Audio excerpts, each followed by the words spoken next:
Hello, everyone. Today I'm joined by Ronen Givony, writer, curator, and founder of Wordless Music, whose work has helped shape how audiences experience music across genres. His new book, Us versus Them, I have it right here, is a sweeping history of Brooklyn music scene in the early 2000s, a moment when a generation of young artists, such as myself, converged in New York, building something raw, independent, and for a brief time, transformative. It's a story of a scene that rose under very specific conditions. Bloomberg era New York, the collapse of the traditional music industry after Napster, the rise of DIY or do it yourself venues and tastemakers, and one that produced both unlikely stars and countless artists who disappear just as quickly. But beyond the nostalgia, the book asks a deeper question. What happened to a culture when the conditions that made it possible disappear? And what does indie even mean anymore if it's become just another marketing term? So without further ado, Ronen, great to have you. Thank you for doing this podcast. I'm looking forward to our conversation today. Thank you, my friend. Thanks, Orlando. So let's start from the beginning. I have so many questions. Let's start from your years as a young Floridian. How your book starts with an introduction talking about how you how your life was in Florida, living in a place where it was very different to New York, where you couldn't find great concerts to go to, and where you had to sort of travel long distances to see something interesting. Tell me a little bit of that beginning, and then how you, from there, went to Yale University, where you got your degree in English Lit, and how then you made the jump to New York City, which is a very interesting story. And you talked about that right here on the introduction. I have a lot of markings. Thanks.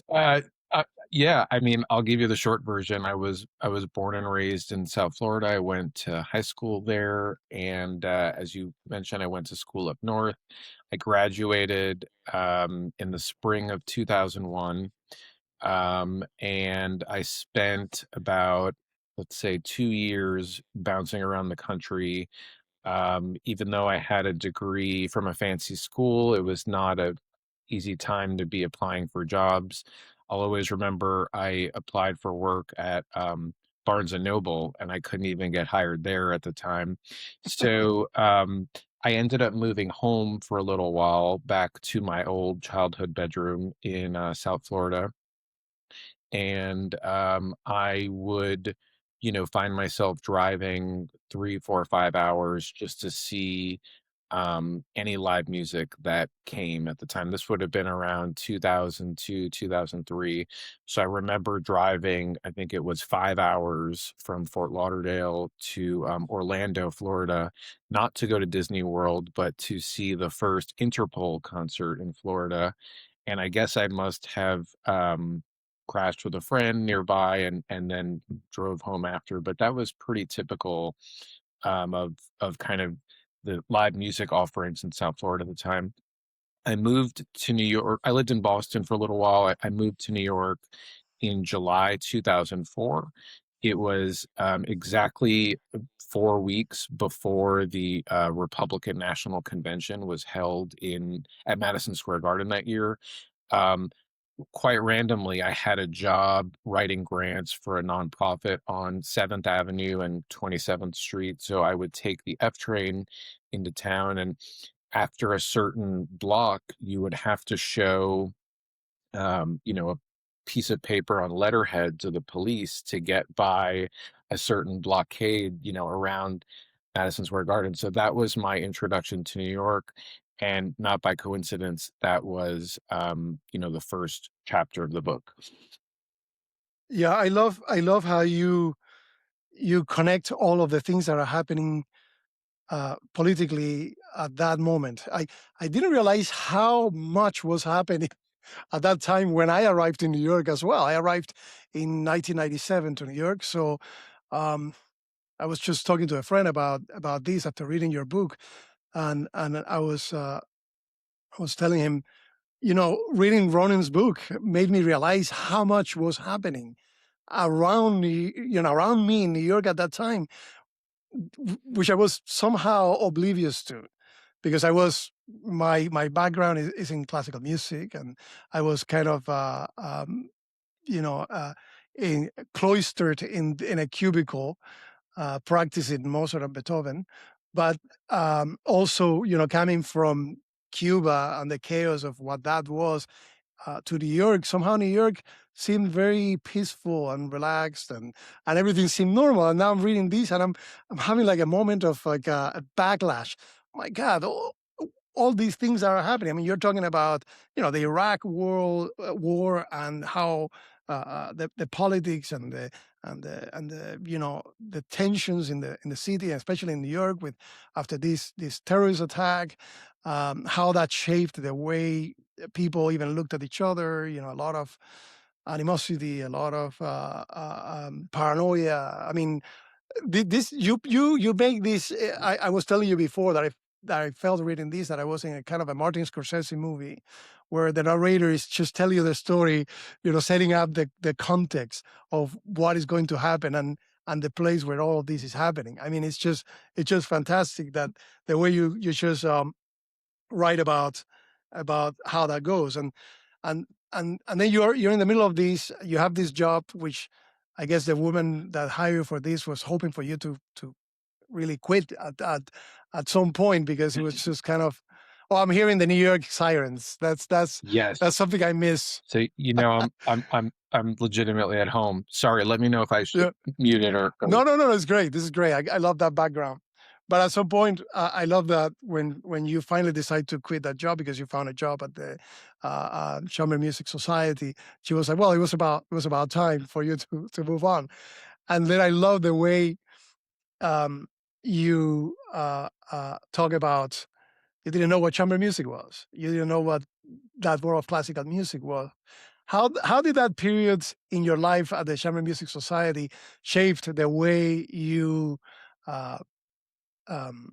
your relationship with music in general, and the way you then went on to produce some amazing concerts with indie bands and classical musicians, and kind of incorporating all that together? Mm-hmm. It was a little taste of what you write here, which is beautiful. It's a beautifully written book. I cannot stress it enough. I'm recommending it to everybody. I'm going to give it to people for Christmas. I think anybody that loves New York, that lived in New York, that was there in New York at that time should read this, and the younger generation should too.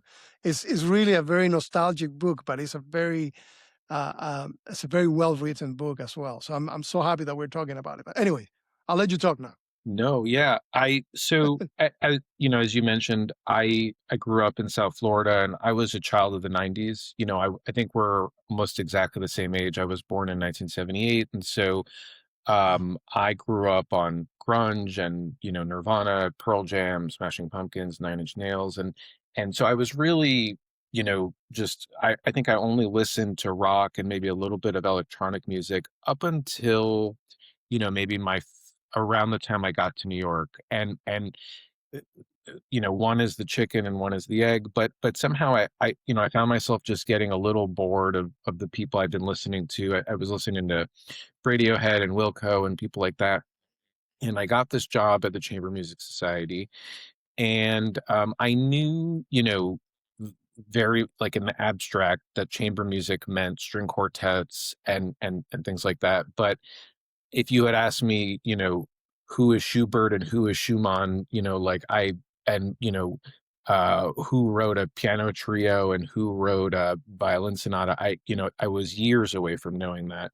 So I was just in the fundraising department, and it was a really amazing job because I could just ask to go and sit on our rehearsal of the Takash Quartet playing late Beethoven in Alice Tully Hall, and I would go and I would be the only person in the auditorium, And, you know, we worked in the Rose building at Lincoln Center, which is literally overlooking, the Met and the New York Philharmonic, and most importantly, the New York Performing Arts Library. And so I would go there almost every single day. And, I'm a record obsessive. So, in the world of Pearl Jam and Radiohead, it's all about like the 1995 tour with that one drummer, you know what I mean, where they played that one record.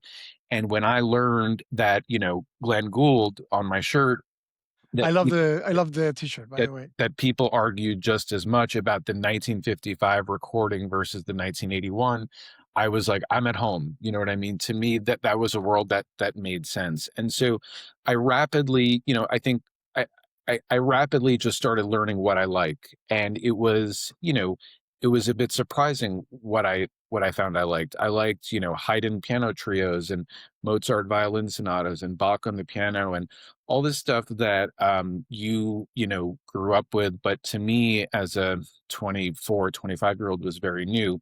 So I'm seeing that during the day at Lincoln Center. And then at night, this was a time in indie rock and in, underground music when um, bands and electronic artists were, really kind of flirting with classical instrumentation. So you would have a band like the Arcade Fire, which would have, a violinist on stage, or you would have groups with cellos and vibraphones and marimbas and such. And so I would, you know, at night go and see an artist like Andrew Bird, who's playing literally the violin and playing songs built on the Ravel string quartet, and see a band like Explosions in the Sky, which is four guys playing literally instrumental music for 75 minutes, and their audience is standing stone still.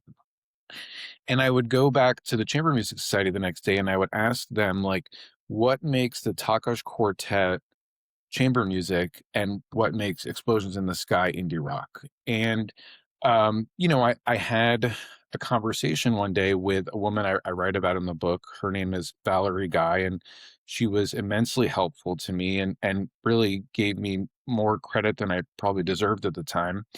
And she said, well, it has to do with lots of things. It has to do with, like, the venue, and it has to do with the audience. And, you know, she said, like, the Rolling Stones are not chamber music. I'll always remember that. And I said, yeah, the Rolling Stones aren't, but maybe the Velvet Underground are. You know what I mean? And so that was how I figured out that these terms were kind of up for grabs a little bit, and maybe not as set in stone as they seemed. And, I'm sure you remember this was the time in the culture when, Joshua Bell was playing Bach in the Washington, D.C. subway and at rush hour, and, almost nobody paid attention to him. Nobody paid attention. And they wrote a whole story about it, and it occasioned kind of this hand wringing in the culture about, what is the future of classical music going to be? So there were these conversations happening. Greg Sandow would write a column, once a week about this.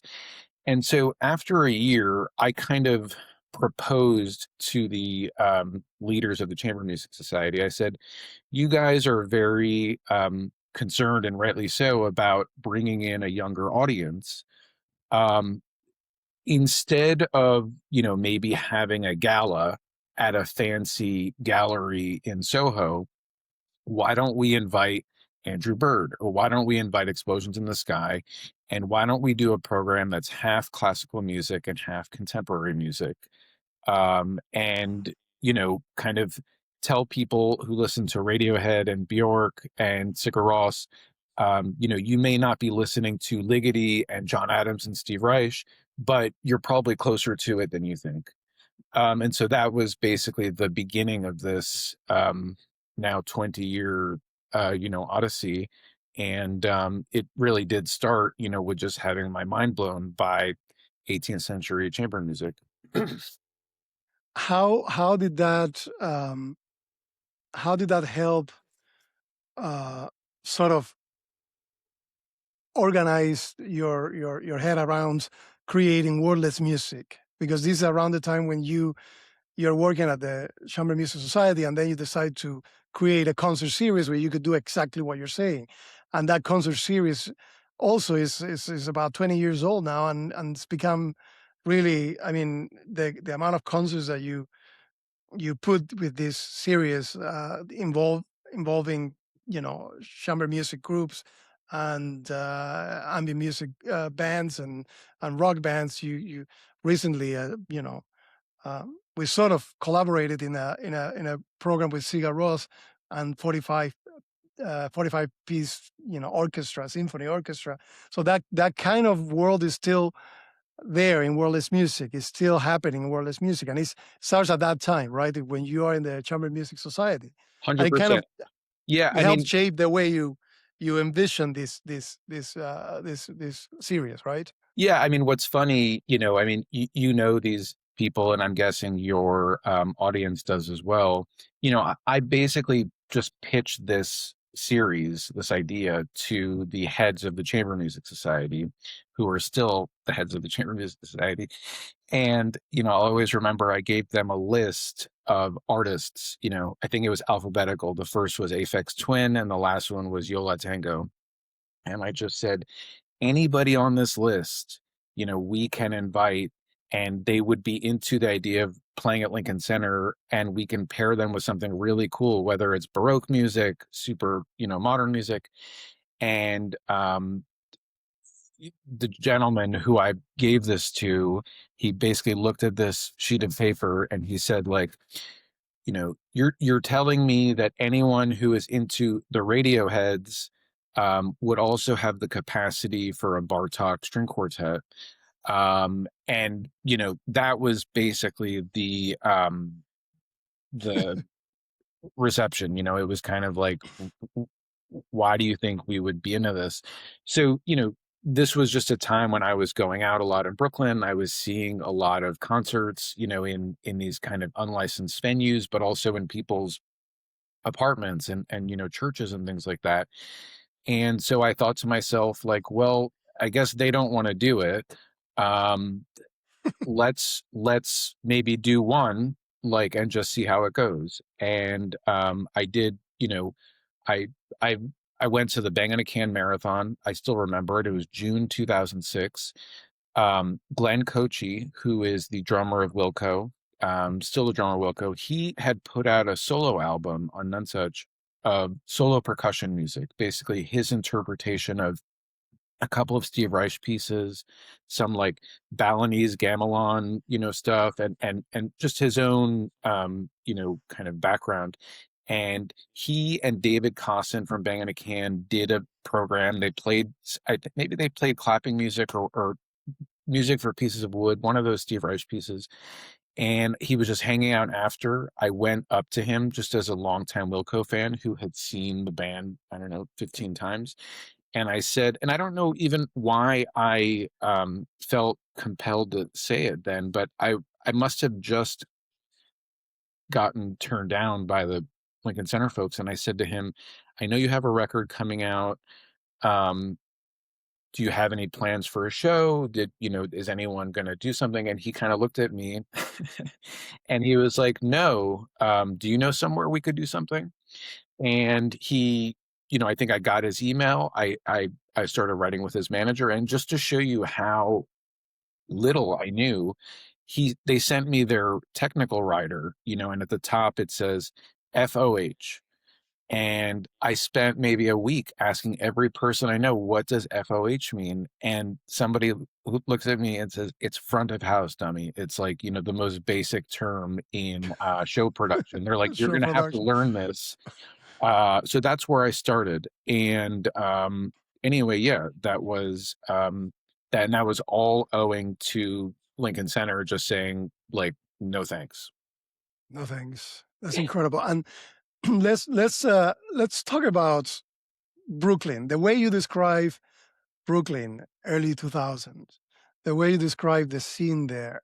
And I remember going to Brooklyn in the early 2000s, and it was a desert island, except for the things that were happening at all these venues. You go in such great detail. I mean, it's like really, this is encyclopedic. I mean, the way you go into detail about every single venue that came out at that time, the artists that helped bring these venues to life through sheer, willpower and sacrifice, and at the expense of their own, at their own expenses, and at the expense of their own health, doing all of these crazy shows. What is happening in Brooklyn at that time that was not happening before? And then we'll get to whatever is happening now. But why Brooklyn? How did this sort of artistic movement explodes there, and what are the conditions that made this possible? Mm-hmm. Yeah, well, as I mentioned, I think in the introduction of the book, on the one hand, Brooklyn has been known for attracting bohemians since the time of Walt Whitman. It's where Benjamin Britten, moved, and W.H. Auden and Richard Wright and Arthur Miller and all these people. Um, and in the 80s and 90s, owing to local artists like Spike Lee and Biggie Smalls and Jay-Z, Brooklyn as a geographical entity kind of moves into global consciousness as opposed to just New York.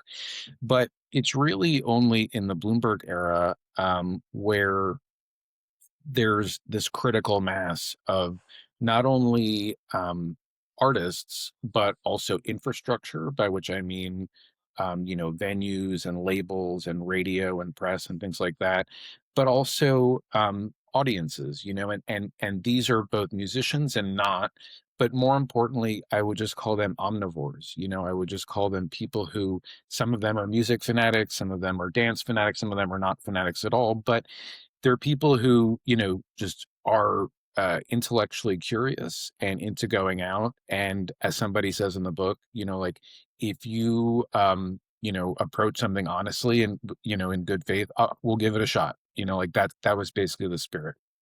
And this was a time, that I wrote about beginning 2004, 2005, when, Brooklyn had not really become the, global brand that it is today. Right. But there were a lot of things happening in Manhattan in particular. This is kind of the immediate aftermath of the Strokes and the Yeah and Interpol, these really cool bands that the scene that kind of, grew up on the Lower East Side. And they had this amazing burst of prominence. And then somehow by 2004, 2005, it was almost, which is when I arrived, it was almost like that whole thing had come and gone. And there was a new generation of artists that would kind of step into the spotlight over the next 10 years. I would call them people like Animal Collective, Dirty Projectors, Grizzly Bear, The National, Sufjan Stevens. But they weren't quite there. And especially in 2004, there wasn't really places to play unless you were doing it DIY. And doing it DIY then meant Do it yourself. do it yourself, but which today, has a certain meaning, which we can come back to. But at the time literally meant finding an abandoned factory in Williamsburg or a warehouse and bringing in a stage, bringing in a PA, bringing in the booze, bringing in the lighting, and doing it yourself. In a couple of years, there would be people who, would start renting out industrial spaces and converting them into more regular year-round things. But in the beginning, it was really quite isolated, and that had everything to do with real estate, rents, economics, all of which would very rapidly mean something different. There is something here that you write. I love the way you start this section of the book.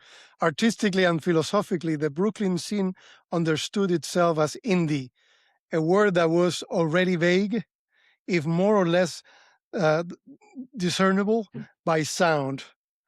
So why was indie already vague at that time, and how the Brooklyn scene kind of redefined it?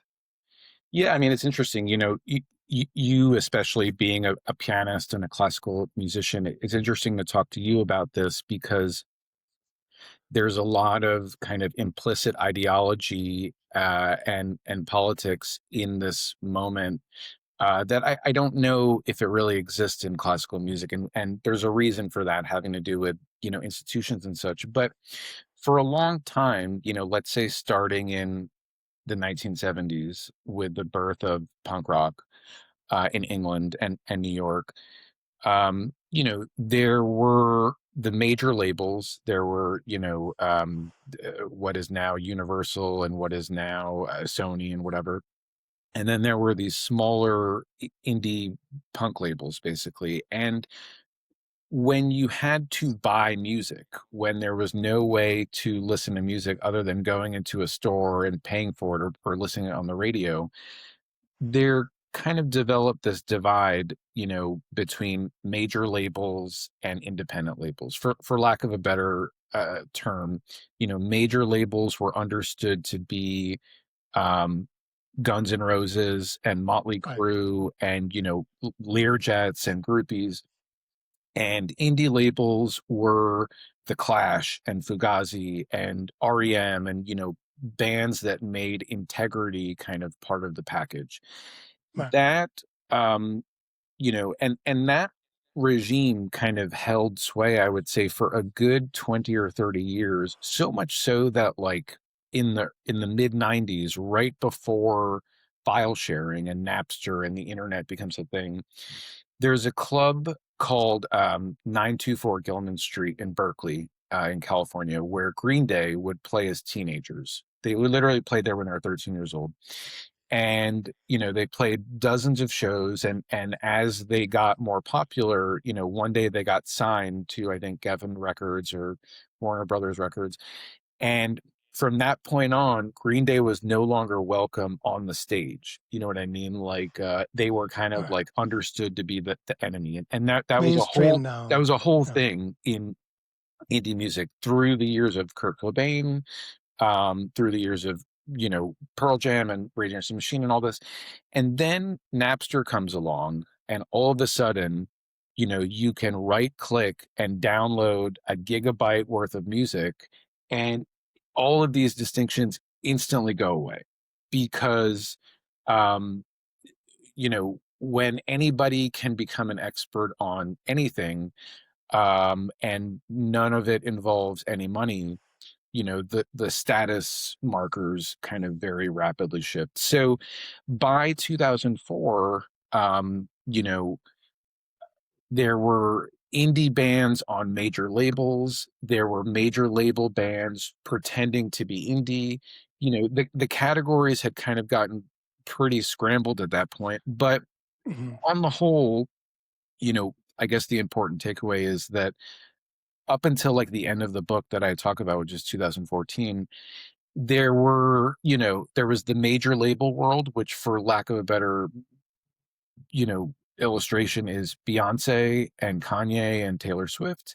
And there's the indie world, which is Dirty Projectors and Animal Collective and Grizzly Bear. And for a really long time, it was like never the twain shall meet. And at a certain point, it was like, oh, we're indie, but we can be famous, or Beyonce can show up at our concert, or we can start writing songs with Rihanna or whatever. And from that point onward to this day, these terms have basically become marketing signifiers. Do you think maybe that era there, the early 2000s in Brooklyn, kind of helped redefine it to what it was at the beginning? Because a lot of these guys started just recording for labels that were very much, focused on this type of music and artists that were doing these albums just for themselves and for a small group of people. So they sort of went back to the roots. Would you say that's an accurate? That's a really good point. I mean, up until the early 2000s, an indie rock band was basically four white guys, drums, guitar, bass, vocals, wearing flannel or something like that. After, and I think the Brooklyn indie scene was very much about let's borrow from Eastern European, Bulgarian choral music, and let's borrow from West African guitar sounds, and let's borrow from Hildegard von Bingen and Brian Eno, and so there was this kind of post-genre thing, which, as I tried to argue in the book, really made for a couple of years of just this surplus of artists and this plethora of great music that was different from what came before and kind of established itself with a whole ecosystem that is kind of no longer with us today. Right. Why did you call the book titled it Us versus Them? I know it's based on a LCD Sound System song, right? I mean, I was surprised that after using this for your title, you didn't go and dedicate a chapter to LCD Sound System. I guess because perhaps you wanted to focus on bands that were less known. I mean, they have sort of crossed over to become a mainstream band, so to speak. Or am I completely wrong about that? No, I mean, there's definitely a version of this book in which the 10 chapters could have been about LCD, Grizzly Bear, Sufjan, The National. I think maybe my publisher would have preferred that version of the book, Right. But to me, and don't get me wrong, I love that you didn't, by the way, parenthesis. I love you didn't. I love that you wrote about the people that you wrote and the bands that you wrote. It makes it so much personal, and the story is so much more about what it means to be an artist in a particular period of time and the struggles of an artist that is trying to fit in and fighting to survive, while at the same time trying to convey all of these feelings and all of these needs, artistic needs. So I thought the examples that you used, the bands that you used, were perfect for what you were trying to say, and for the Us versus Them title, which is like, I want to talk more about that. Yeah, no, it's I, I mean, I guess in a way, it's a music book, but in a way, I wonder sometimes if it's almost mislabeled by calling it a music book, because I really wanted to write, a book of, I guess I would call it social history, and not to say that the bands are interchangeable, but that to me, this is a book about, young people moving to New York and wanting to live their own lives. And that was true during this time. That's true now. That's true of every, city and that people move to. Um, I, So who is us and who is them?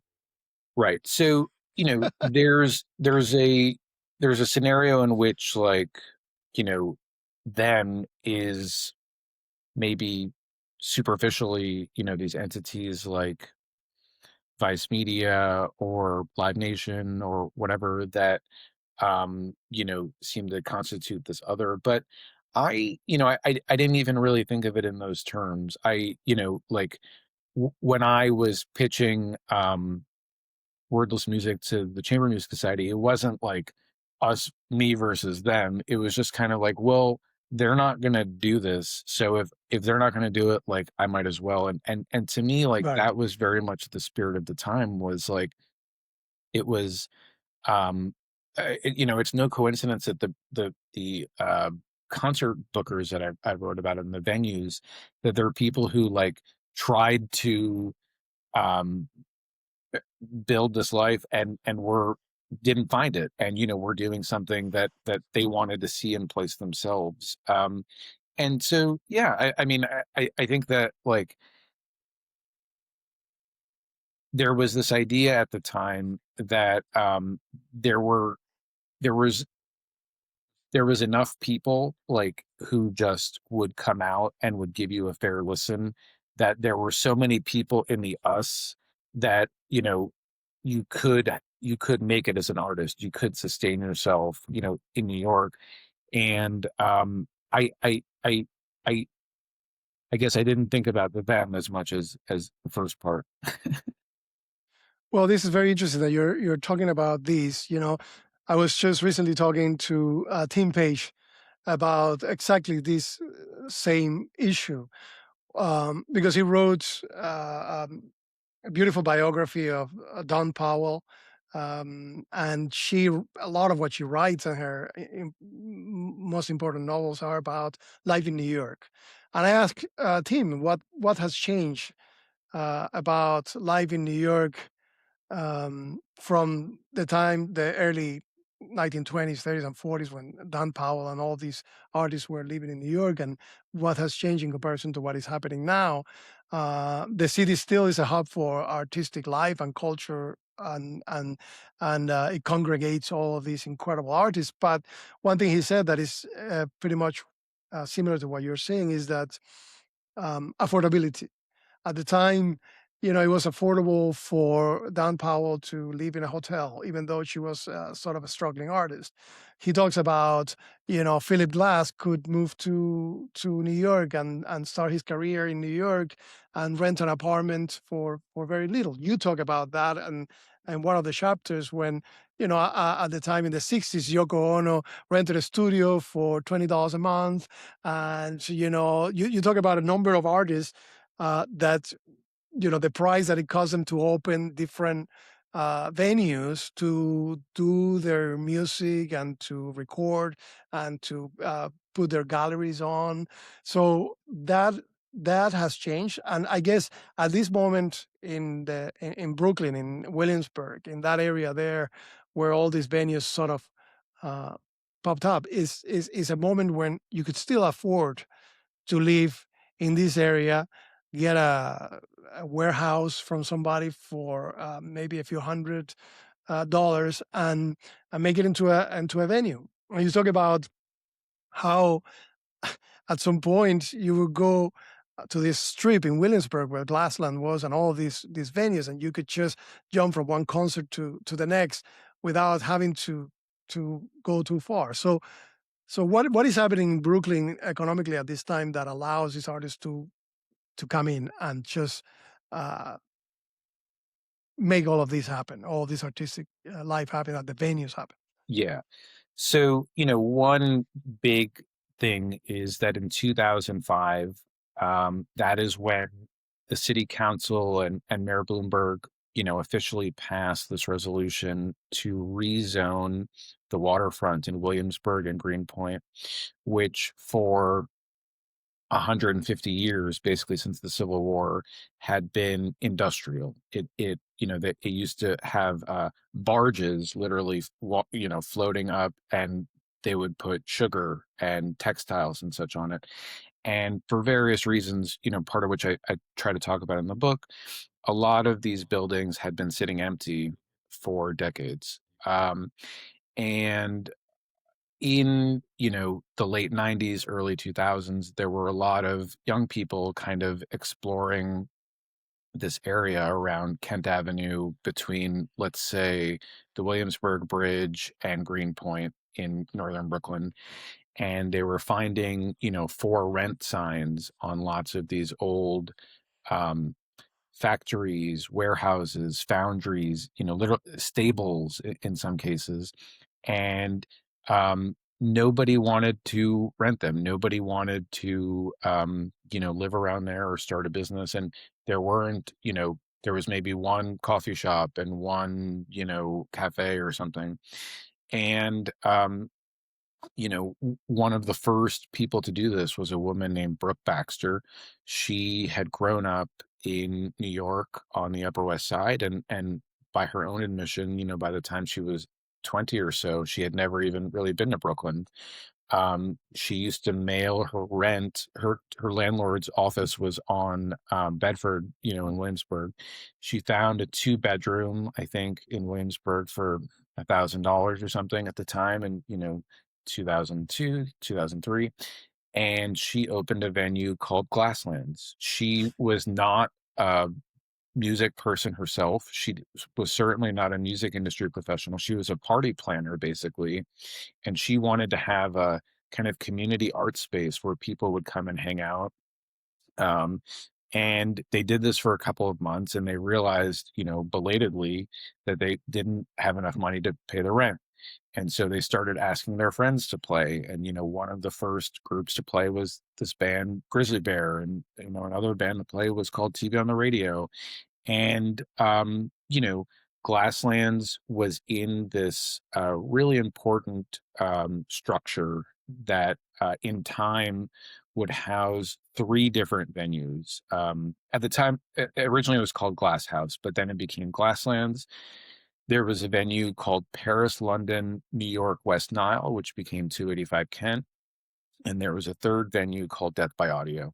And as you just mentioned, for a good, let's say 7 years, you could pay $5 and go see a show at Death by Audio or a show at Glasslands and kind of go outside to smoke a cigarette with your friends and just stumble around the corner. And maybe there'd be someone at the door, maybe not. Maybe you'd give another $5 to see another band. And you never knew like who was playing, but you knew that if they were playing at Death by Audio, they'd A, probably be pretty good, and B, even if they weren't, you would see some of your friends.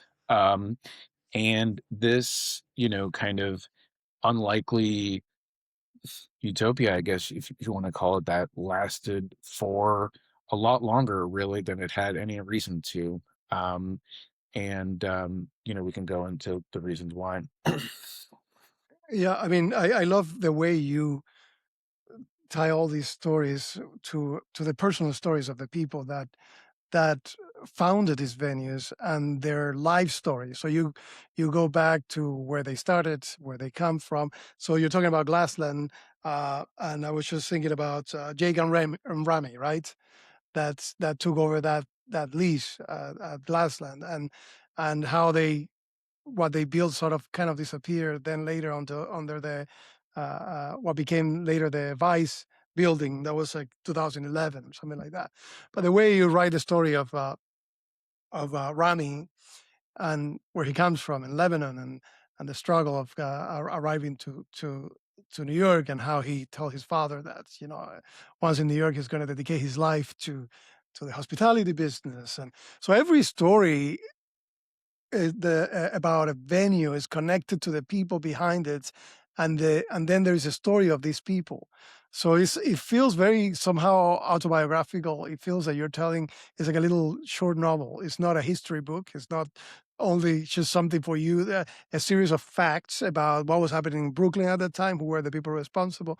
You humanize this to such a degree that it makes it so much more vivid, and it makes it easy for the reader to connect with these venues, and how the spirit of the people that founded them kind of made them so great somehow.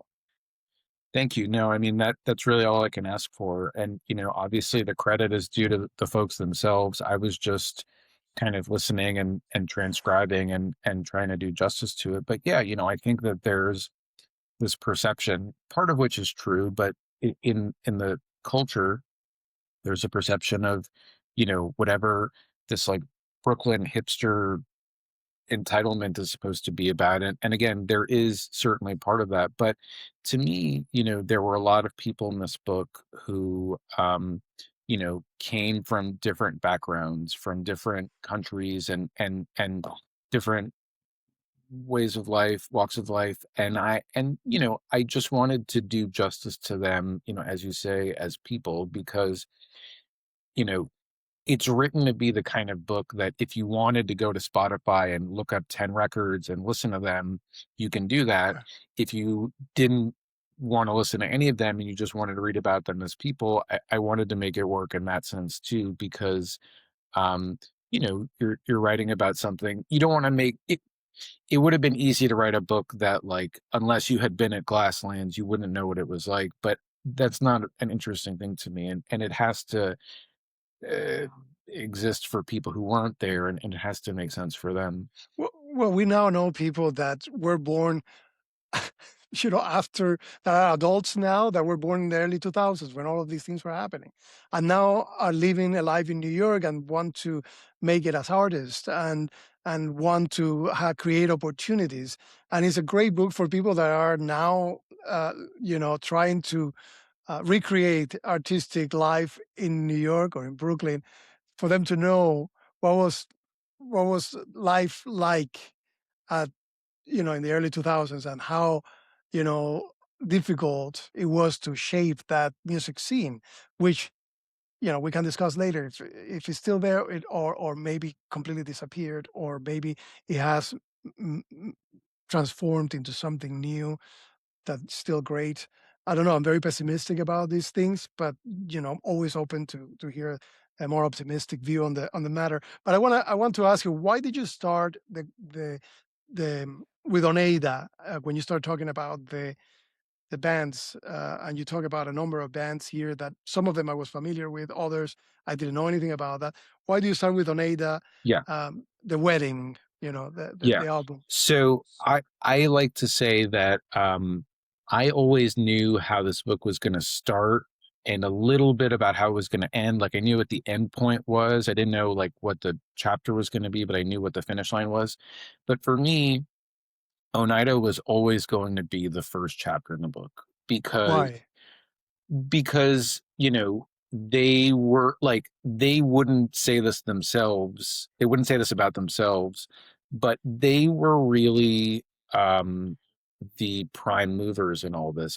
That's not to say that this wouldn't have happened without them, but they were just that group that started in 1997 in kind of Fort Greene, Clinton Hill.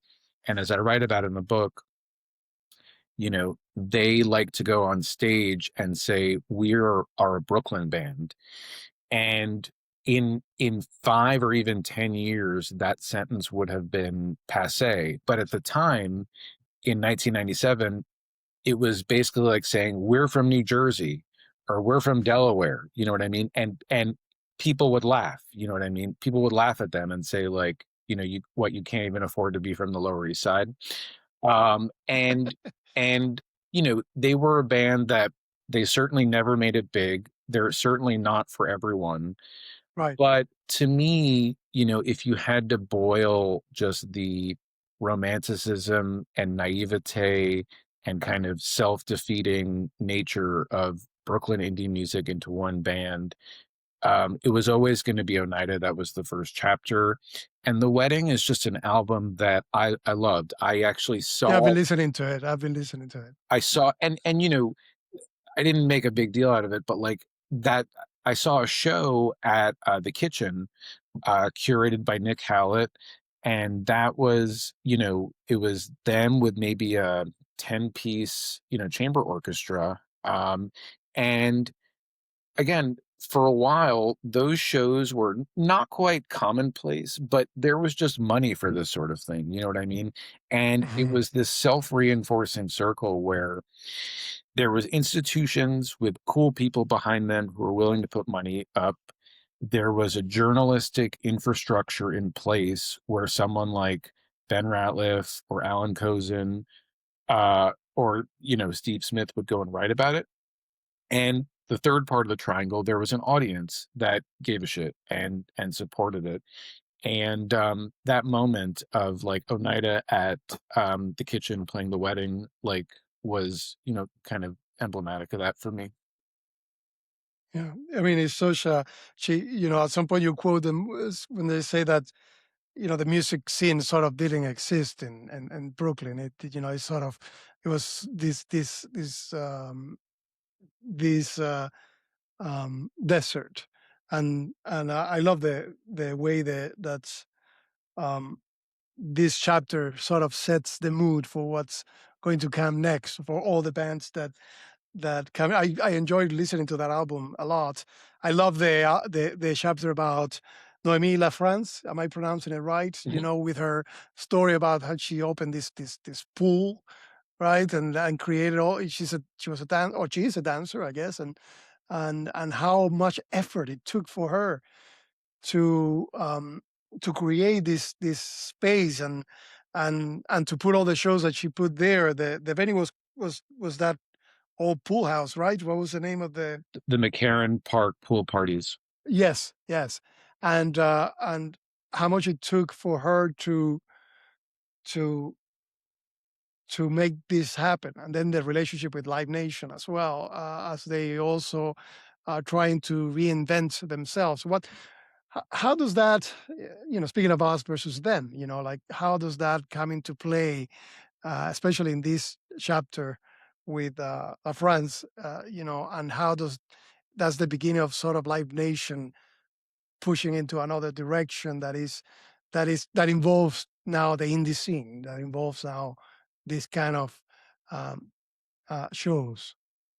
Yeah, it's interesting. I mean, at the time, you know, um, Live Nation did not really have as much of a footprint in New York, and I think that that was always part of their plan. And just, for maybe people who haven't read it yet, there's when Fiorello LaGuardia was mayor, they built, I think it was these 12 massive Olympic-sized pools around the city, basically to create accessible recreation space for working class people. And by the 90s in Williamsburg, the biggest one of them had been sitting in disrepair for 10 years, and it was where people went to buy drugs or whatever. uh and this woman Noemi LaFrance, who does kind of site specific choreography, she will find like Martha Graham, an interesting you know, space and do something around it, and she fell in love with this uh pool, and basically went on this 2 or 3 year crusade to open it up and to do a show. And she had to herself you know oversee the renovation of this massive space. right, And so, yeah, it's, and what's, to me, what is write the grants and actively just look for money. It's incredible. The story is really incredible. but to me, the most amazing part, and she's such a pleasure to talk to. Like, I had a couple of interviews where I would just kind of sit back like this and just let her go, and I'd be like, oh my God, like I hope I can just do justice to this. But at the end, the most amazing thing was um Mayor Bloomberg, after they opened up the park and they started doing these concerts, and they would have, thousands of people every week seeing the Beastie Boys and Wilco and MIA and TV on the radio. Bloomberg decided to renovate the pool, and he put up $50 million, which was cool. He didn't have to do that. But then they had this ceremony where they invited, all the Brooklyn council people and this nonprofit and this nonprofit, and the one person, and they have a big press conference and they invite the New York Times, and the one person that they didn't invite is Noemi LaFrance. I And know, I know. then a couple of years later, the New York Times runs a big feature story. The title is something like Williamsburg, What Happened? And they go through like the 20-year history of like Williamsburg becoming this international capital of cool. And in under 2005, they actually have a picture of this performance in the pool, and they don't mention her name. They get the name of the dance company wrong, and they basically say Live Nation paid, to have McCarran Pool reopened. And this is one of many, many stories like this where, and it's usually women. It's usually, not the white dudes who just get written out of the story by the paper of record, but by books, and these people are not like sitting at home shaking their fist. If anything, like, I had to coax it out of them. I had to say, I want to write about you, and I want people to know about you. But that was just part of the point of this, was to set the record straight a little bit and be like, it's more often than not, it's these artists like Noemi LaFrance who, put everything on the line and basically court bankruptcy, and they create these neighborhoods, and they get none of the credit and certainly none of the reward. Right, right, right, right. Yeah, no, the story is. Did they read the book? Did you already talk to them after the book came out? To Noemi, you mean the Yeah, subjects of? or Yeah, to any of these people, and what have been the reaction to pretty to positive. that? I mean, just my process as a writer, I make sure to really fact check a lot, and I like to just send people what I am intending to write, and if they want to correct it, great. Um, um, so yeah, there were, I would say, like, of the people who I wrote about, the response has been pretty positive. I mean, they knew what was going to happen. I've gotten some less than positive feedback by Really? Okay. some of the people who are written about, or some of which I anticipated, some of which I didn't. But Well, you do write that you're hoping this book is not going to be controversial, and your intention is not to be controversial. I mean, I think the book stays pretty much on the surface of a lot of these controversial issues. You're just just laying them out there for people to understand what happened. So, I mean, I'm surprised that there have been some sort of controversy about the things you're talking about. well, I mean, there's no reason not to get into this. So I'll throw some red meat into this conversation. So, Please do. as I write about in the book, I spent a couple of years working for Nonesuch Records, and I wrote a little bit about it. I, it's I tried to make the book 99% about other people, and just a little bit about myself. But Which, by the way, I love that you're putting yourself in there. It's kind of autobiographical because it's the story of this young guy living in Brooklyn and how he experienced life in Brooklyn and how that shaped you and transformed your sort of your musical outlook. So it had to be done this way, and I'm glad you did, because it becomes much more personal. yeah, I mean, I feel like writers, critics in general today, like, there's a problem of, like, too much first person, too much me, me, me, me, me, and I didn't want this book to be that. But I, you know, It I depends on the me. It depends on the me. If the me is interesting and if the me makes the whole story better, then definitely I'm okay with it. so you'll appreciate this. So I the book was about to be published, and I thought to myself, I said, you know what? If I was being written about in a book by someone, if you were writing about me in a book, I would prefer to hear about it from you, as opposed to somebody being like, "Hey, did you hear about, yourself being on this page?" So I sent, I'm not going to mention any names, but, like, I sent the book to my old colleagues, my old bosses at Nonesuch. And I really, I guess I was so naive, I basically said, like, if there's anything wrong here, please let me know. I'd love to correct it. And I heard back from them. I heard back from Nonesuch, but I didn't hear from the people I sent it to. I actually heard back from the publicist of Nonesuch saying, um, there are some factual inaccuracies here that we want to address, which was not really the response I was expecting. So they said, can we talk to your editor? Basically thinking that it was like a New York Times article or something like that. And I was like, you can talk to me about it because I'm right here. And I said, what are the factual inaccuracies you want to discuss? And they said, at a certain point in the book, I was talking about a colleague of mine, Peter Clancy, and in the original, I called him. I said, everybody loved Peter. He was the office favorite. He was the mascot. And they circled this word, and they were like, we find this offensive to call Peter Clancy a mascot. And I said, okay, I don't agree, but I'll change it. No big deal. I said, we'll just call him the office favorite. I said, what are the other inaccuracies? I can give you until 5 o'clock tomorrow. How many corrections do you think they sent me? 0.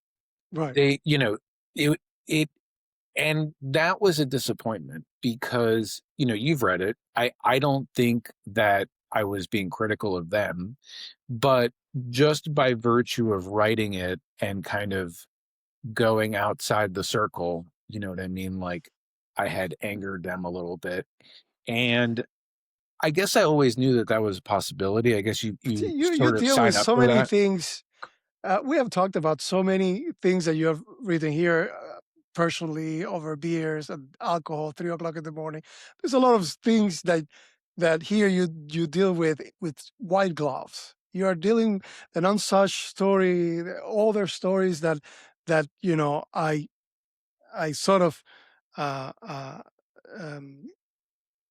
um, I sort of talk to you before during those times, because that's around the time when I met you, when you were working for Nonesuch, and then you start working for LPR, and there are a lot of stories there that some of them we live together, but the way you described your experiences at these places that you worked from the very beginning, from the Chamber Music Society, from before Chamber Music, it's really very white gloves experience from a personal view without having to say anything negatively about anybody.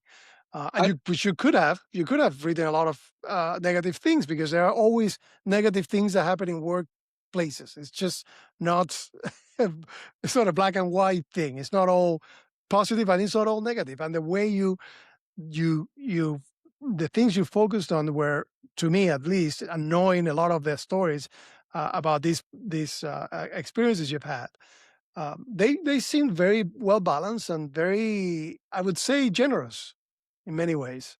Thank you. No, I mean, I guess when I was writing it, something I like to tell people a lot, and I guess this goes back to us v them. I just said, like, in this book, there's no dunking. You know what I mean? Like, there's no like, I'm not like trying to talk shit about people like just because I can. Um, I um, I really tried to make it a celebratory book, and I tried, if there was anyone, I tried to make it so that if there was anyone who looked bad, it was, and just bad in the sense of being young and thoughtless, and and all the things that go into being in your 20s. I wanted to make them about me.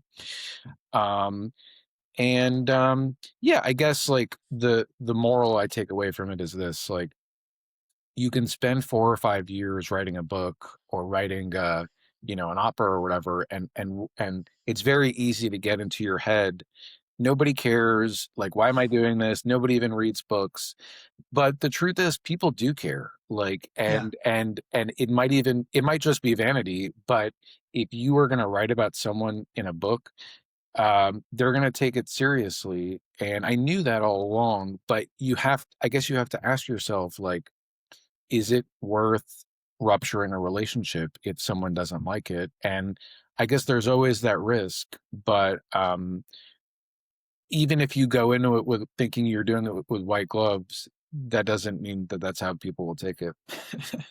Well, look, listen, you're coming at this in the spirit of that indie spirit that is a bit of a revolutionary spirit, right? It's auspicious to them. It's a little bit of like you're analyzing and getting deep into what these artists were doing at that time, and also how that reflected in your own life. You were trying to adapt to all the places where you were living and making and working and making a life, and all these places had positive things and negative things that shapes who you are, and transform the way you looked at music and the way you present music.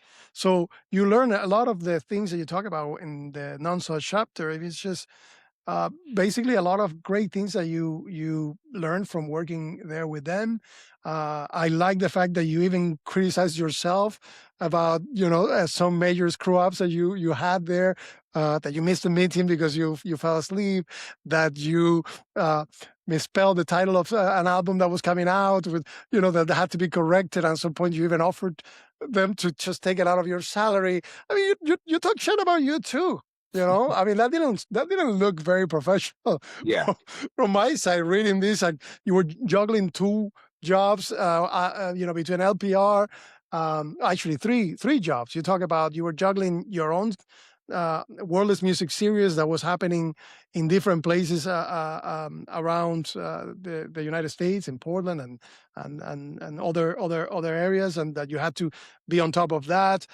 You talk about Nonesuch that you had to work there from 8 to 6, and then from 6 to, I don't know, midnight or 2 a.m. or wherever you were at a club, at LPR, this club that was starting and struggling. So it was a lot, and you talked about that with candid honesty, and showed your sort of your weaknesses as well in the midst of all of these things. So it's not that you give yourself a break either. You know? No, thank you. I mean, I think that that's, I think that that's the only true test of like a first person thing is like if you write a book about how great you are, th- there's reason to discount your maybe trustfulness. But I want to, I want to make sure that we talk a little bit about the present and the future as well, because I know that you uh, have some skepticism, as do I, about the current artistic moment and maybe how it would fare in compared to this scene that we're talking about. But Mhm. um, But before we move to that, there's a yeah, chapter that really touched me in a very personal way. The Amen Dunes, am I pronouncing it mhm. right? The Love album, and I love how you, speaking about putting yourself in the first person and talking about your experience. This album and this chapter is relates to your love life and how you you were sort of at a moment, at a critical moment where you're dealing with heartbreak. Music sort of saves you from this turmoil and this sort of like reality that you were having a hard time accepting of heartbreak, of unrequited love. And this chapter is, it's like it's a novel. This is the novel part of the book where you write about the how music affects you, but also how the composer of this album, also is that kind of person that retires to the wilderness to write about music and to deal with reality, and even quotes the Thoreau's Walden when he said like when um, I see if I could not learn what it had to teach and not. When I came to die, discovered that I had not lived. When I came to die, discovered that I had not lived. This is the Thoreau's, you know, excerpt in this book that you talk about this music and the experience of writing this music um, for this album. And this chapter is very we'll move to the rest of the thing, but this chapter was very meaningful and profound to me, and Thank you. No, I it's was all very touched true. by it. It's all true. I mean, I still remember, just the relief and comfort I felt when I found that album, and how I went on a trip to Vietnam and Cambodia with my friend, and he would just say like, "Dude, take the headphones off," like, and I just couldn't stop listening to this thing. And 10, 12 years later, I still, there's sort of not a month or two that goes by that I don't put that on. And I'll tell you a funny story. So that was an album that I knew I needed to write about just because it's so dear to me. And I wrote, I had met the guy, Damon, when it came out. We were talking about a show or two with like some horns and strings, and it didn't work out at the time. And so I had this email address that was, I guess, 8 or 10 years old. And I wrote him and I said, I would love to interview you for the book. I want to write about it. I didn't hear back from him. I tried him maybe one or two more times. I didn't hear. I just figured, I did ask a fair number of people who declined, who, were not interested in being written about. Some people I even interviewed, and then they called me afterward and said, "Can you take me out?" So I didn't hear from him, and I just assumed like whatever, no big deal. And then like it must have been a month before deadline, I finally get an email from him out of the blue, and he's like, "Hey, I just checked my old email. This is my Gmail now. You should write me at this." And I was like, "Dude, my deadline is in 3.5 weeks, but this is why I wrote you. And I had just assumed it was done. Like I was ready to turn in the book. And he was like, I would really like to talk to you about that. And I had to go back to my editor and say, um, well, I know I'm basically at my word count, but he's now available. Can I do this? And she's like, you know, is it important to the book? And I was like, yeah, it's going to be important. And so that whole thing came together in like record time, like it, and it was the last thing written.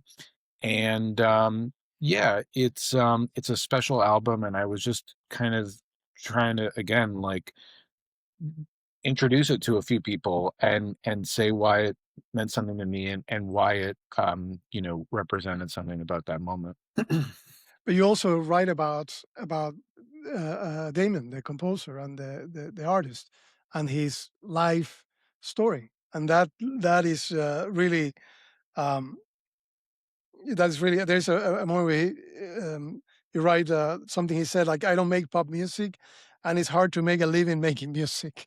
You know, there's a there's so many.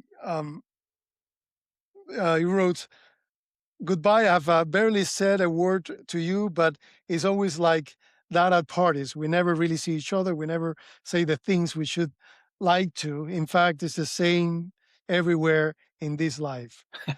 Then Damon went off on his own and started making music for himself again. I love how you're in this chapter. It's really, really profound and moving. And it's a little bit of the story of every artist. That's why I think resonates with all of us. You know, it doesn't matter what kind of art you make, but it's a story of like you have to constantly go back to yourself, because life is in flux. And we'll connect this to the next part of our conversation of what's happening now, what is the future. We are constantly reinventing ourselves, and we are grasping at any opportunity that arises that we can find a place for us to put our art out there, you know. And sometimes it's there, sometimes it's not there. Sometimes the politics are right, sometimes the politics are not right. We are sort of connected to the environment we're in.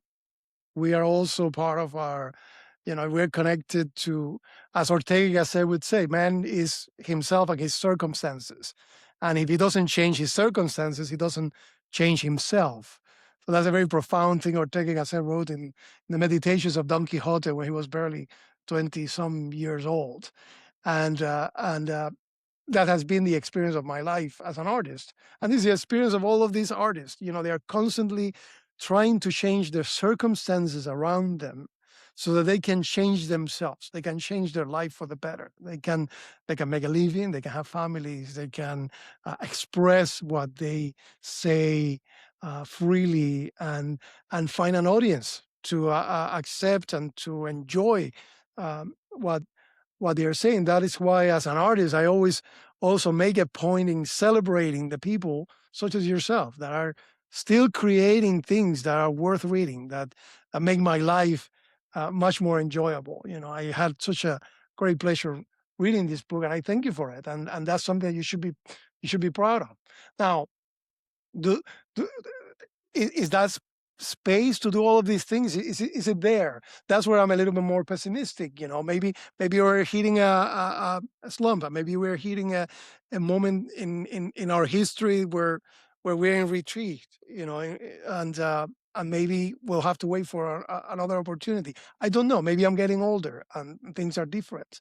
But I find that the places to connect and to express ourselves are sort of more and more curated by the people outside the art world, are more and more mandates that need to be fulfilled by administrators, by the powers being, and this space to just like be free and be wild and do crazy shit is not cost efficient. It just doesn't work anymore. You know, Mhm. That's what I've been seeing and talking to friends about. That is the struggle is not anymore to just create a venue from an empty lot or an empty warehouse. The struggle is that the warehouse is not there, and the ones that are there are already controlled by people that want you to do certain things in that warehouse. And if you don't adapt to those things, then you have no space in the warehouse. Go find your warehouse somewhere else. And I guess that's after a certain age, I have more trouble with. I just don't want to move to a place where the warehouse exists, that I could be more inventive and more. Maybe that's in Brazil, in a neighborhood in Lapa. Maybe that's in Costa Rica. Maybe that's in Vietnam. I don't know. Maybe it's somewhere else that is not Brooklyn or New York anymore.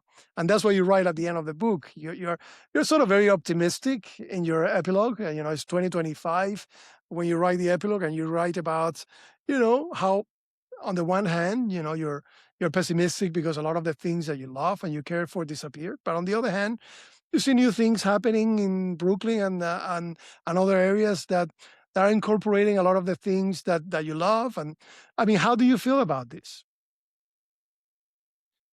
So I would say 2 or 3 things in response to your question. I would say first, in terms of young artists, in terms of young people in general, I'm not that worried about that. I think that it's easy to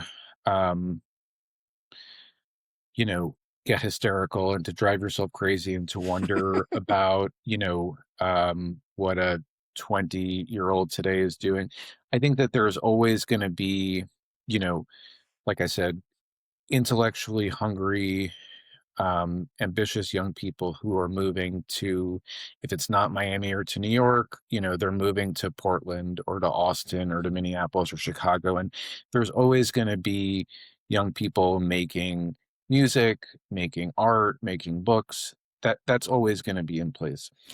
What is different now, and it really was driven home to me writing this book, I guess I'm old enough to remember.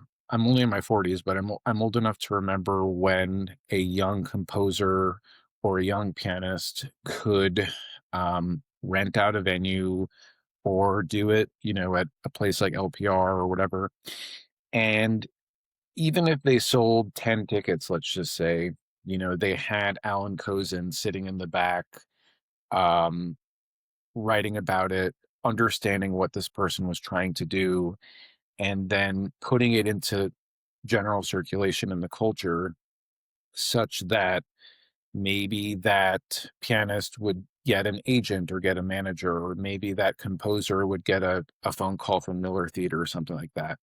Second, for a decade, if not 2, you had these corporations and brands like Red Bull and Scion and Intel and Converse and Mountain Dew that, for reasons that make no sense today, were spending tens and hundreds of millions of dollars on truly underground countercultural music because they thought that that was where their consumer base was. Some of them were right, some of them turned out not to be right. But, at the time, something like the Red Bull Music Academy, there were people who looked at this and thought, why is Red Bull coming in and giving Tristan Parrish, however many thousands of dollars to write a symphony for 50 violins and do it at Cathedral of St. John the Divine? Now there's nobody doing that, and Right. so now we really, we kind of feel like the absence of that. And so young artists today, they have the drive and they have the heart, but they don't have either the media support or the patronage. Right. And they're kind of doing this with one arm tied behind their back. The last thing I would say is this. I started writing this book in, early 2021, largely to keep myself sane just when there was Right. no live music happening. But During COVID. something I couldn't have really foreseen is, right now we have a scenario that is not all that different from the beginning of the book. You know what I mean? You have a city that the economy was structured around a way of doing work that dates basically to the 20th century. And between COVID and Zoom and remote work, you have all of this office space and all of these buildings in Manhattan, in Long Island City, in Jersey City that are sitting empty.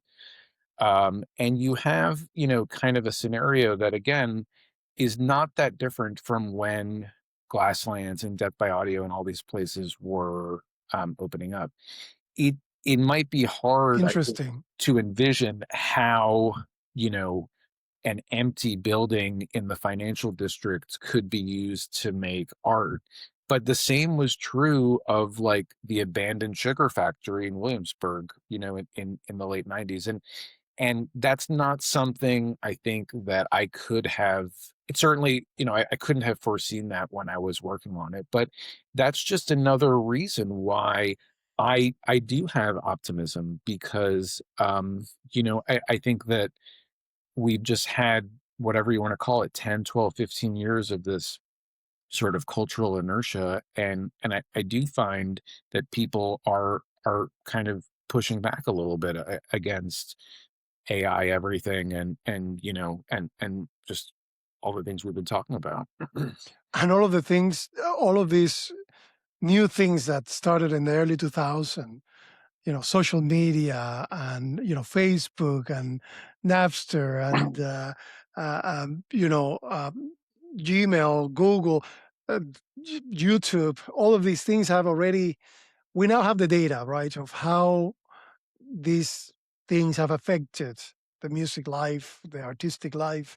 We know how detrimental to the mental health of people social media has been. For example, we thought at the time when it came out, Friendsters or whatever it was called, and Facebook, we thought, oh my God, this is great. We're going to connect with the world. We're going to make more art, and we're going to, it's going to be fantastic. And it ended up really causing more harm than good.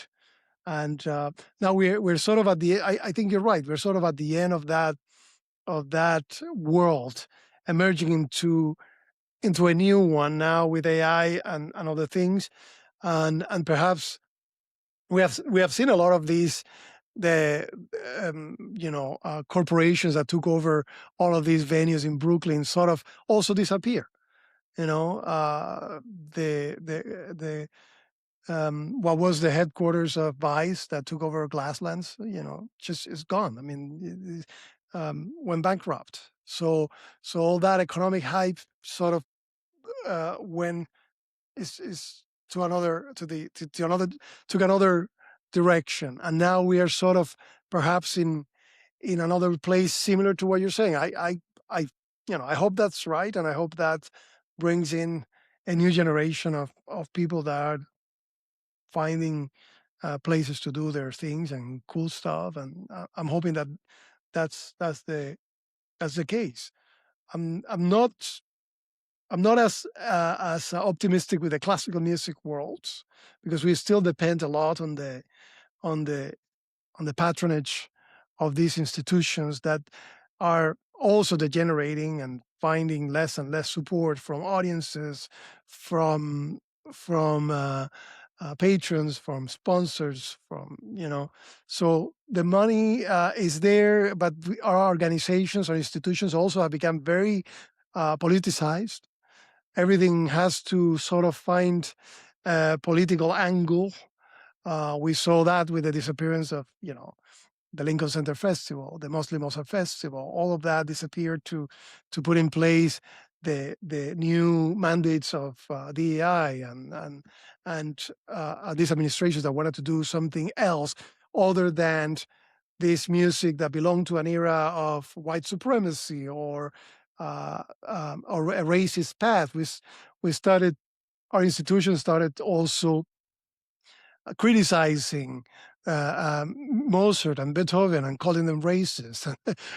we started, Heather McDonald, which is a very much as Jan Swafford said, a person of the right, wrote a couple of articles in City Journal called the Classical Music Suicide Pact.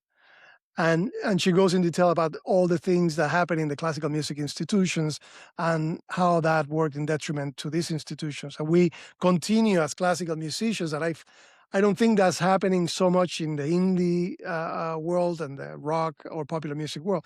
As classical musicians, we continue to self-criticize, to think of ourselves as still colonizing the concert halls that need to be decolonized, and a number of things that I find do not help the arts, do not help classical music, So I'm not as hopeful about classical music, and perhaps classical music will find its place in series like Wordless music and other series where you can actually just, be unapologetic about presenting Schubert without having to excuse him for his white supremacy past, whatever that means. So I mean, this is a subject that, my first response is to ask you, like, how much time do you have? We could do a 6-hour podcast about this, right. and maybe this is a good reason for me to come back. But Yes. I would say this, the only reason I have a career in music is because at various times, I would have people reach out to me, and these were my these were like my peers, my colleagues, but people who had decades of experience, and they would maybe read about me and the see a listing and say, let's have coffee, let's come talk. And the first person who ever did that for me was George Steele at Miller Theater. I went and I had coffee with George and Melissa Smay up there, and they just said, tell us about yourself, like what is it you're trying to do? How did you get started doing this? And then I had something exactly similar happen with Limor Toma, who at the time she was at the Whitney Museum, then she went to the Met, and now she's in Orange Right. County.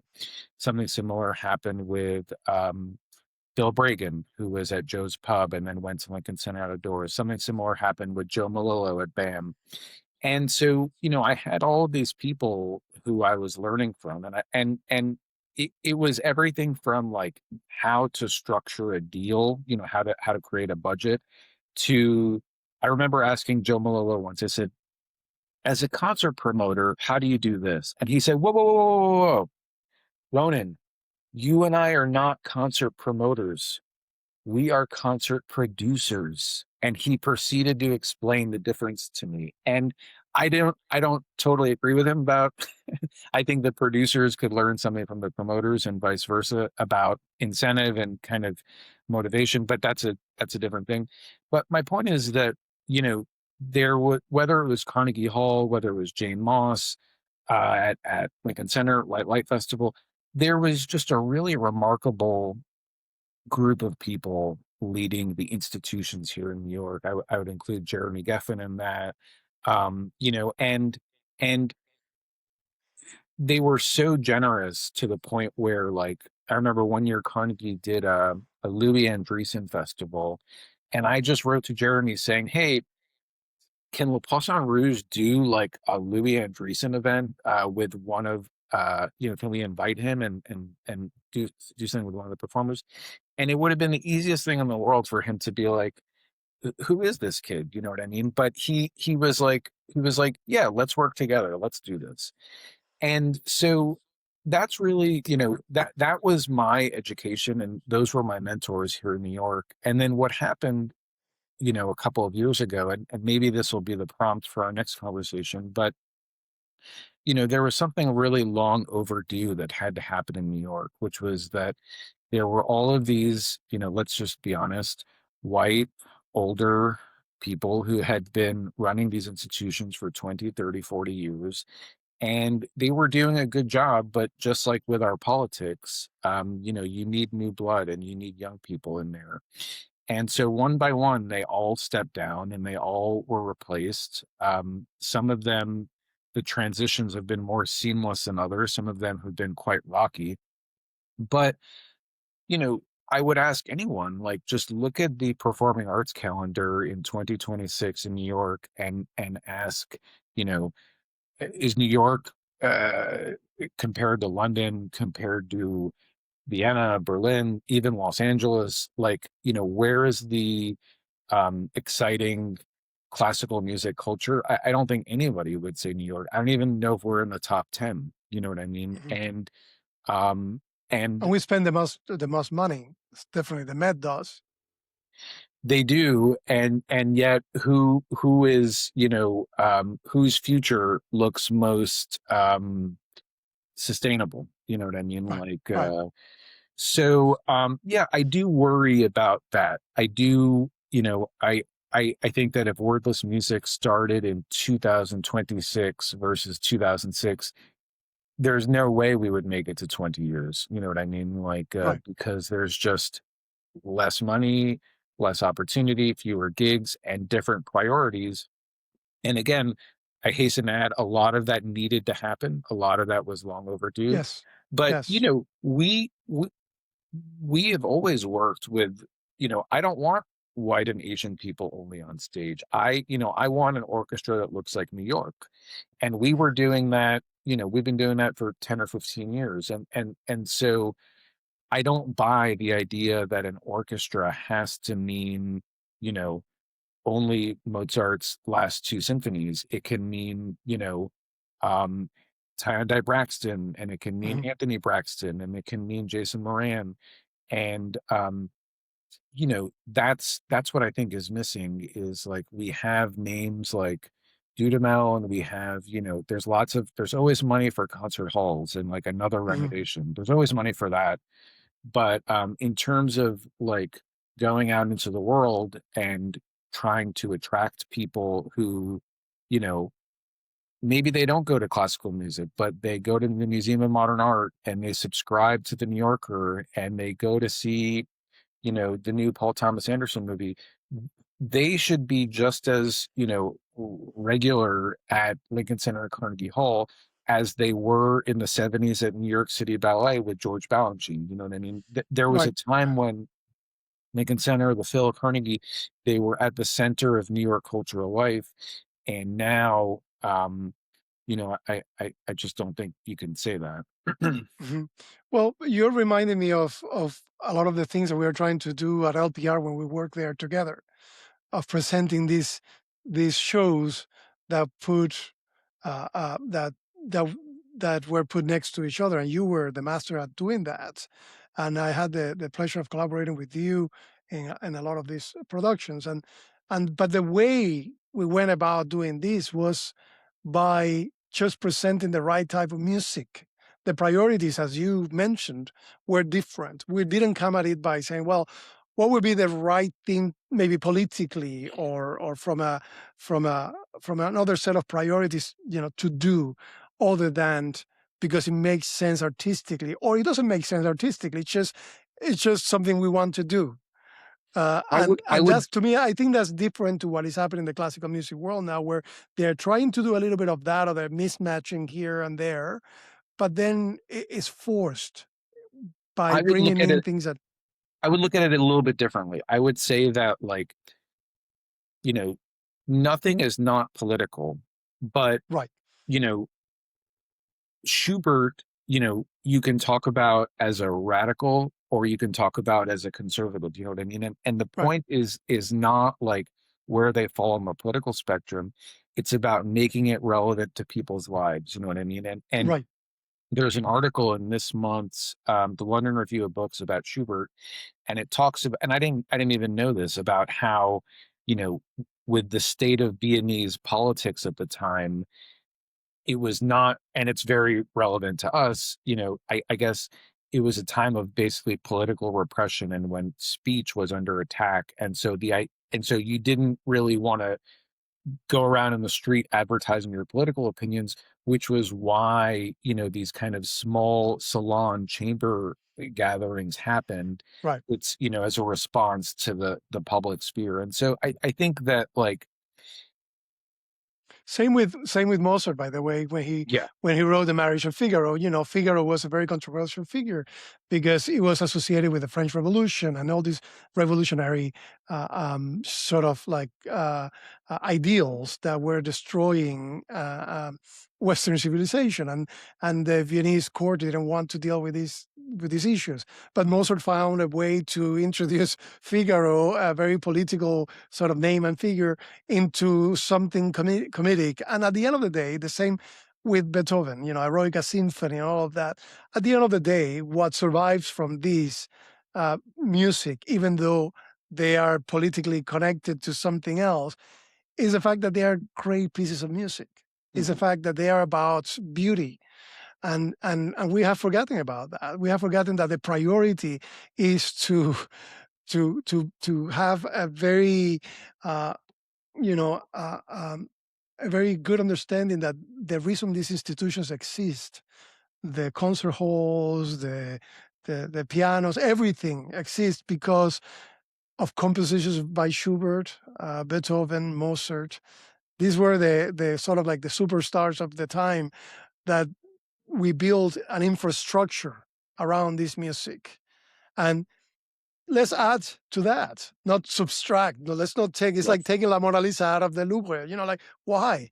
Let's put more of them, let people come and see La Mona Lisa, and you can just have this space for everybody else. We don't need to all of a sudden be the French revolutionaries who think that the past needs to be just get forgotten, and we should get rid of it. No, let's just add.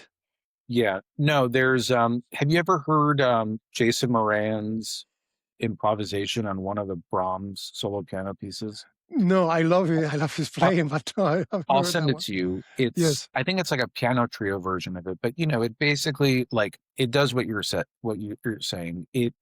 It doesn't advocate for it as like Brahms is a white composer being played by this black pianist. It basically just starts in, the 19th century and it ends up, in the present. And I think that our administrators, of classical music and the leaders of orchestras and performing arts venues, they're just not doing that job. You know what I mean? They're not drawing the connection between why these works from the present mean so much right now. And I think it just makes it that much easier to kind of ratchet it up into this, ideology thing that you're talking about. But yeah, it's, I guess, long story short, you and I were fortunate to I think meet and work at a time when it just seems like there's a bit more freedom and a bit more room to do this kind of thing in New York. And it Not seems to like overthink it. it's snapped shut a little bit, but I do think that it's not, forever. Well, I hope so. And I think this would be a good place to end our conversation for today. And I hope that we can do it again soon, because I'm hoping that this will be the first of many. I want to talk to you about so many other things, and I want to talk to you about your new projects, the things that you have lined up for the future. I want to know more about. I want to follow up on how the book is doing and how people are receiving this. I hope that they buy it. I'm definitely sending it to friends, and let's just end on a positive note, and believe that there's room still in the world for beauty, as long as there is room for beauty in ourselves. So as long as it's in us, I guess that's a good way of putting it, and hoping that it will find its place in the world as well. So my friend, thank Like you this so guy said, much. Like Glenn Gould's, yes. I'm so I have to get one of those teachers. So let me know where you got it. But I'll send you one. thank you, Ronen Thanks for having me, Givony, man. and thank you for us versus them. And we'll talk to you soon. Thank you, my friend.